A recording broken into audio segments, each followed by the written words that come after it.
Welcome back to Views from etc. Venues. I am show host Caleb Parker, and I'm here today with my co-host Marg, who joined us on one of the last podcasts. Great to be here, Caleb. Good to have you. And we're also joined by Fiona and Manni with etc. Venues. I'm really excited to hear from you guys about your upcoming trip to New York. But I think what's important for me and for I think everybody listening is to get to know the people behind the brand etc. Venues, and so this is why you're here. Yeah. So without further ado, we'll start with you, Manni. Could you introduce yourself? Tell us how long you've been with the company, what you do.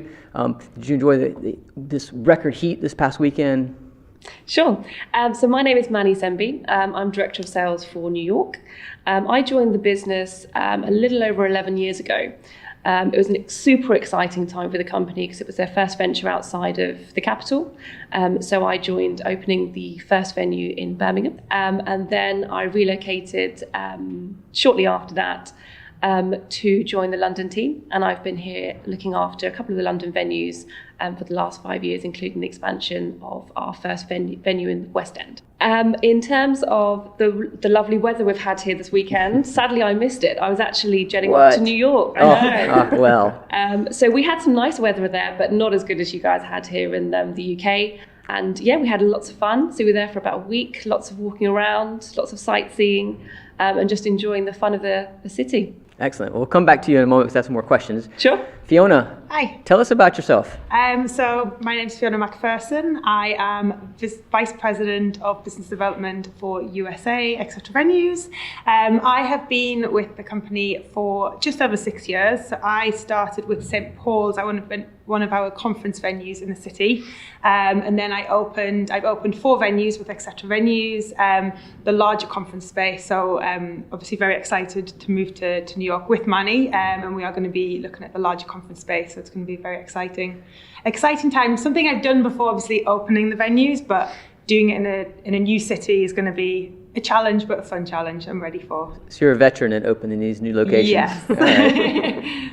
So Marg, I have a question for Sure. you. So clearly you've got some veterans here. Mm-hmm. What was the deciding factor to get Fiona and Manni to lead up the team over in New York? Well, I think that both Manni and Fiona have a huge amount of experience in terms of what we do within etc. So, Manni's a fantastic leader in terms of the sales teams and the procedures and the systems that we use. Fiona's worked with all the proactive activities that we work to bring in the new clients. So it's a nice combination of experience. And we're also, when we open a new venue, we never sort of just throw someone in there that's new. We want to have that experience of what etc.venues is, how we operate, and how they can support. So given that the girls have both been with us for such a long time, they'll be able to open a new market, but equally keep those ties then back to London, to the home office, to where we are, and be able to then sort of bridge that gap, because we're aware that there's a distance and there's a time difference as well. So we need to be able to still make the teams feel that they're part of etc.venues, and by taking people who are etc.venue people, we can then build that brand up in the States as well. So I have another probably more important question. So Okay. in the last podcast, you told us that you're in a rock band. And so I did. I'm just curious. Are Fiona and Manni part of this rock band as well? Absolutely, yes. So Manni sings. Okay. And Fiona's a drummer. Yes. Right. Yeah. So are you going to sing for us now? No. So Okay. All right. Fine. just fine. overcoming a cold, so bad timing. Bad timing. Shucks. Yeah. All right. Well, getting back to business. Sure. Heading into New York, it's exciting. You've both been there before. With the typical event planners that you're working with here in London, do you expect to find the same type of planners in New York? What is the typical planner that you're dealing with? We expect that there's no typical event planner, which is what our experience tells us today. We have a variation of event planners, and that could be anything from what we class as an accidental planner, somebody who falls into event planning as a bit of a sideline, needs a bit more guidance when it comes to finding a venue and delivering what is they're expected to put together. We also have an example of what we call a professional event planner, and that is somebody that is their prime focus within their role. Very experienced, knows exactly what they're after. And then we also have what we call event designers. So those are the more creative and looking for a partner that can really build what it is that they have in their minds. So we don't really see there to be a typical event planner. Yeah, and I think even within sort of those categories, you've got very different people. So you may have somebody who they plan 500 events a year, but you do every step with them meticulously. But then you might have someone who runs 10 events a year, and they'll call you or you call them, they book their contract within 10 minutes, done. So I think everyone's very different in terms of the planners. I mean, I've worked with people in marketing, I've worked with PAs, I've worked with directors, I've worked with doctors, like junior doctors running events. So you just pretty much everyone really is a planner. I think that's really important as well, that every event is unique to that person. So even if you have a routine, someone who's booked loads of events, that particular event is still a unique event and might be slightly different even if it is a copy of something they did last week, just by the very virtue of the delegates and the people who are there. So it's about looking at each individual event really and each individual booker. So in one of the last podcasts, we asked Mark and Alistair, going into New York, you're going to be competing against some of the best class hotels in the world. How do you feel about that? Is that a big challenge? Are you excited? Is it scary? How are you feeling? Super excited is the word I would say. And it's going to be a challenge that we very much welcome. So we know there's plenty of hotels in New York.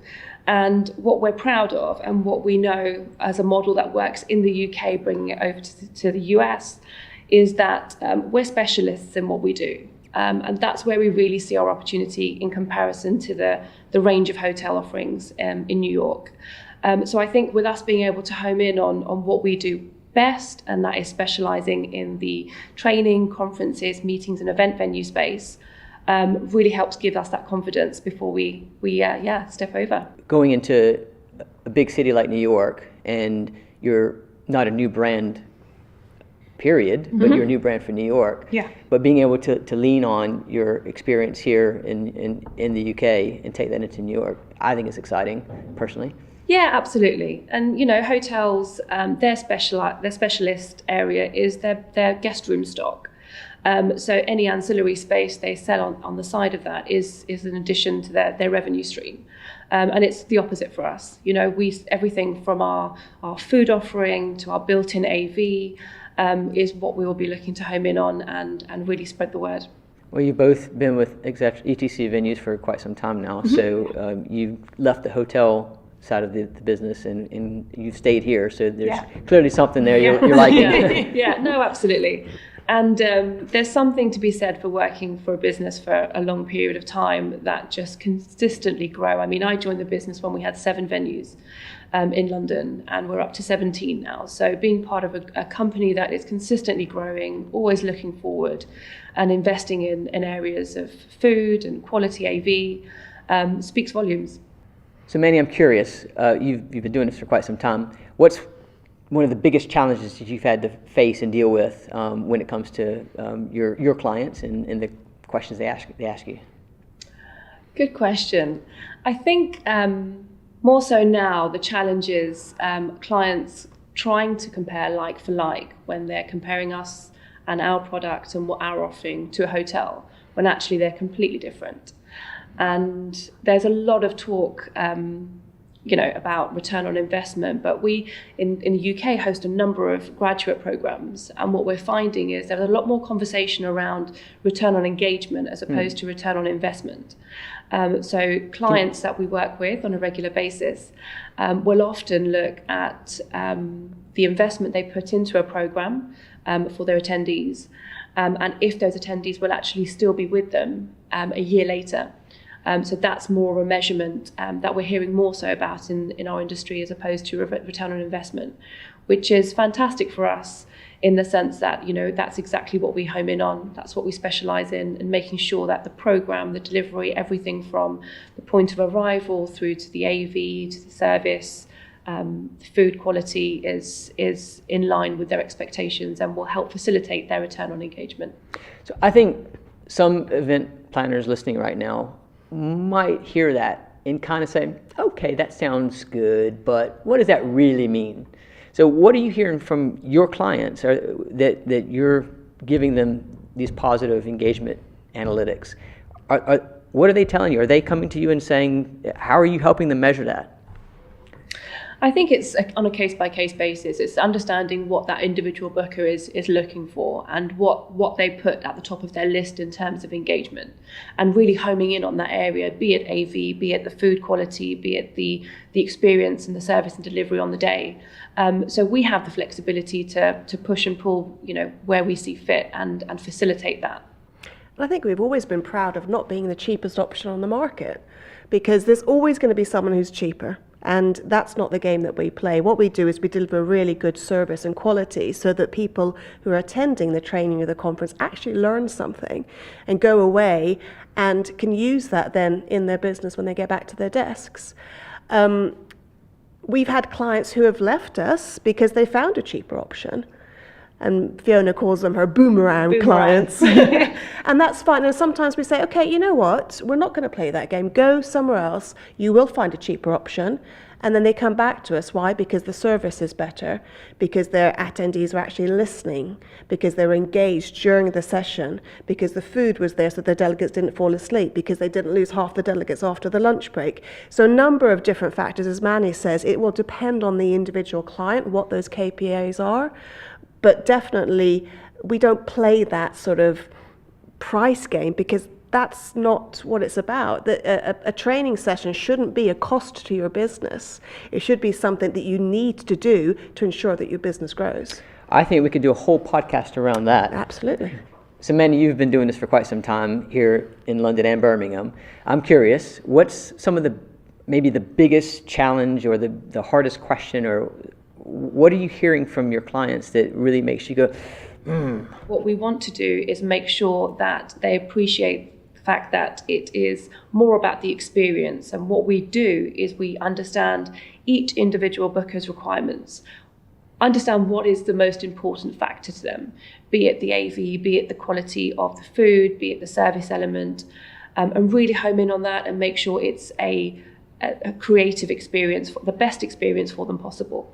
So when you say the food or the AV being important things, what drives that being the most important thing? What is it from the event planner that you're talking to that says, okay, I want food to be this way?